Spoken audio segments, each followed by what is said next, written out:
Hello everyone, welcome to Manu Law classes in the session of Daily News Analysis. Today is 19th of May 2025. I am Naresh Sharma going to discuss with you the current affairs of the day.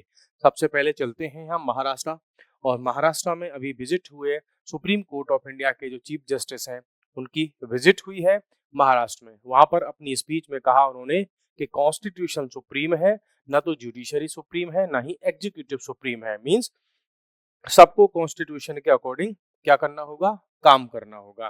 कोई constitution से ऊपर नहीं है। गए थे ये कहां पर, महाराष्ट्र में। वहां की बार काउंसिल ने इनको इनवाइट किया था इनका फेलिसिटेशन करने के लिए, वेलकम करने के लिए। ठीक है, तो इन चीज पर उन्होंने फोकस किया। प्लस ये कहा कि देखो डेमोक्रेसी के 3 पिलर हैं, लेजिस्लेटिव, आपका एग्जीक्यूटिव और जुडिशरी, तीनों को एक दूसरे का रेस्पेक्ट करना होगा, बैलेंस बना करके चलना होगा। दूसरी बात, ये कुछ एक पॉइंट पर नाराज दिखाई दिए। क्यों? क्योंकि जब ये महाराष्ट्र गए तो वहां पर ना तो महाराष्ट्र की गवर्नमेंट के चीफ सेक्रेटरी थे, इनके प्रोटोकॉल में नहीं आए थे, ना ही वहां की डीजीपी आए थे, डायरेक्टर जनरल ऑफ पुलिस, और ना ही मुंबई के पुलिस कमिश्नर आए। तो ये काफी नाराज दिखे।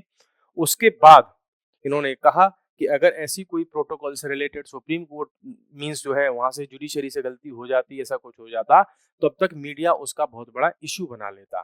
तो बोला भाई आपको सबको रेस्पेक्ट करना होगा एक दूसरे के कॉन्स्टिट्यूशनल इंस्टीट्यूशन का, तो आपको आना चाहिए था। फिर उसके बाद ये गए चैत्य भूमि में। चैत्य भूमि आपकी एक जगह है महाराष्ट्र में जो कि बी आर अम्बेडकर साहब का मेमोरियल है। जब ये वहां गए मीन्स कुछ टाइम बाद ही, उसी दिन सेम, तो ये जितने भी अधिकारी थे जो पहले नहीं आए थे उस फंक्शन में, वो सारे के सारे पहुंच गए, हाथ जोड़ करके गए ये लो प्रभु हम आ गए। ठीक है, दूसरा एक न्यूज है, एक क्या नाम है इसका, ज्योति रानी, इसको अरेस्ट किया गया है। इसका पर्पज यहाँ एग्जाम की बजाय आपकी एक अंडरस्टैंडिंग क्रिएट करना है। एग्जाम में भी ऐसी केस स्टडीज आ जाती हैं कई बार। हुआ ऐसा है कि ये ट्रैवल ब्लॉगर है, इनको अरेस्ट किया गया है कि इंडिया के अगेंस्ट में पाकिस्तान के लिए स्पाइंग एक्टिविटीज ये करती हैं। होता ऐसे है, कैमरे से पीछे की लाइफ कई बार दिखाई नहीं पड़ती कि ये ट्रैवल ब्लॉगिंग करती हैं। तो ट्रैवल ब्लॉगिंग में इतना पैसा कहाँ से आ रहा है इनके पास में। पाकिस्तान ये कई बार गई, वहां पर ये उन फंक्शंस में इनको देखा गया जहां पर आईएसआई के जो सीक्रेट एजेंट्स होते हैं वो भी इनके साथ में थे। तो इसकी वजह से इन पर जो कई सारे एलिगेशन हैं और ये उनको अरेस्ट वगैरह कर लिया गया है। कहां पर? हरियाणा में। ठीक है, नेक्स्ट अब हम चलते हैं एक और न्यूज, और ये है काफी इंपॉर्टेंट। वो है what is a presidential reference. Recent time में इस क्वेश्चन का काफी इंपॉर्टेंस जो है बढ़ गया है, बिकॉज प्रेसिडेंट ऑफ इंडिया ने सुप्रीम कोर्ट के पास में कुछ क्वेश्चंस भेजे हैं पूछने के लिए कि भाई आप बताओ इस पर सुप्रीम कोर्ट का क्या कहना है। उसी को कहा जाता है प्रेसिडेंशियल जो है रेफरेंस। ये कॉन्स्टिट्यूशन के आर्टिकल 143 के अकॉर्डिंग किया जाता है। अभी तक इंडिया में 15 टाइम्स पर ऐसा हुआ है कि सुप्रीम कोर्ट से प्रेसिडेंट ऑफ इंडिया ने क्वेश्चंस पूछे हों, और वो 15 क्वेश्चंस कौन कौन से हैं वो मैं आपको दिखा देता हूँ।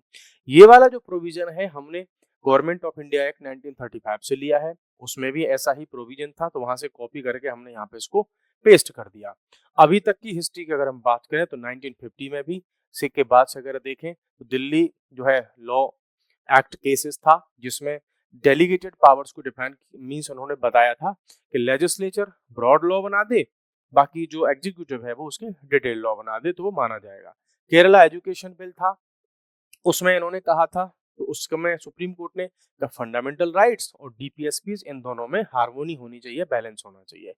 बेरूबारी केस में इन्होंने अपना ओपिनियन दिया था सुप्रीम कोर्ट ने कि अगर इंडिया किसी की टेरिटरी को लेता है या किसी अदर कंट्री को अपनी टेरिटरी देता है तो भैया कॉन्स्टिट्यूशन में आपको अमेंडमेंट करने पड़ेंगे। बिना अमेंडमेंट के आप ऐसा नहीं कर सकते हो, कोई छोटा मींस कोई लॉ वगैरह बना करके ऐसा नहीं कर पाओगे। केशव सिंह केस में इन्होंने बताया कि जो लेजिस्लेचर है उसकी अपनी कुछ पावर्स होती हैं, उसके प्रिविलेजेस होते हैं। प्रेसिडेंशियल पोल केस में इन्होंने बताया कि किसी स्टेट की लेजिस्लेचर में अगर सीट्स खाली हैं या उसके इलेक्शन होने वाले हैं, विधायक सस्पेंड हो रखे हैं या नहीं है, तो क्या प्रेसिडेंट के इलेक्शन रुक जाएंगे? नहीं रुकेंगे, इलेक्शन होंगे, ये कहा था इन्होंने। फिर स्पेशल कोर्ट्स बिल था, उसमें भी अपना अपना दिया इन्होंने ओपिनियन दिया था। थर्ड जजेस केस में भी इन्होंने जो कोलेजियम सिस्टम जहां से डेवलप हुआ उसकी गाइडलाइंस वगैरह इन्होंने बताई थी। ठीक है, तो सुप्रीम कोर्ट ने ऐसे मैटर्स में बार बार अपने ओपिनियंस दिए हैं।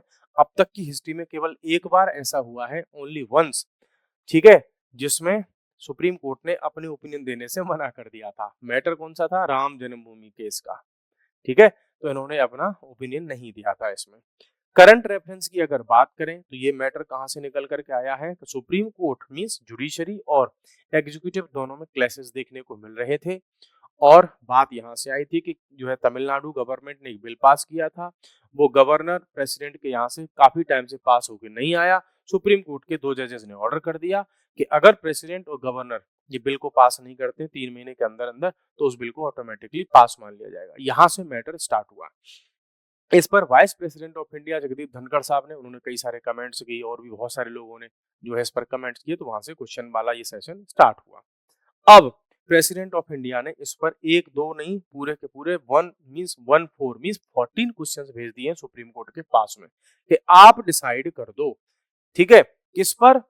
ये जो मैटर था 14 क्वेश्चन भेजे हैं। अब कहा यह जा रहा है कि सुप्रीम कोर्ट इन क्वेश्चंस के चक्कर में अपने आप को फंसा हुआ महसूस कर रहा है। क्यों? क्योंकि अगर सुप्रीम कोर्ट उन क्वेश्चंस पर बोलता है ना, तो फिर जो सोसाइटी में क्या चीजें चलेंगी, तो आपके जज ने ऑर्डर कैसे दे दिया। सुप्रीम कोर्ट बोलता है हाँ, तो कॉन्स्टिट्यूशन में कहाँ लिखा हुआ है ये बताओ। तो मीन्स क्वेश्चन में से क्वेश्चन ऐसे निकलने वाले हैं जो सुप्रीम कोर्ट के लिए प्रॉब्लम क्रिएट कर सकते हैं, जजेस की इमेज के लिए और उन सब के लिए। कुछ ऐसे क्वेश्चंस रेज हो सकते हैं जहां से मीन्स जुडिशरी के अगेंस्ट में कुछ चीजें डेवलप हो जाएं, है ना। ये मेरा वो नहीं है, ये आइडियाज हैं किसके, एकेडमिशियंस के, एक्सपर्ट्स के, जो ये कह रहे हैं कि भैया आप सुप्रीम कोर्ट से ही आपने ये क्वेश्चन उन्हीं के पाले में फेंक दिया कि आप ही बता दो साहब, हम कुछ नहीं कह रहे। तो अब देखते हैं कि सुप्रीम कोर्ट इन केसेस को कैसे डिसाइड करता है, उन क्वेश्चंस के क्या आंसर मिलते हैं सुप्रीम कोर्ट से। उसके बाद में हो सकता है इंडिया में जुडिशरी और एग्जीक्यूटिव दोनों के बीच में कुछ बैलेंस या तो बहुत अच्छे से बन जाएगा या फिर बिगड़ भी सकता है। देखते हैं कि क्या वहां से ओपिनियन आते हैं। तो आज के सेशन में इतना ही, कल फिर मिलते हैं नए सेशन में नए टॉपिक्स के साथ में। तब तक के लिए bye bye, thank you very much, take care.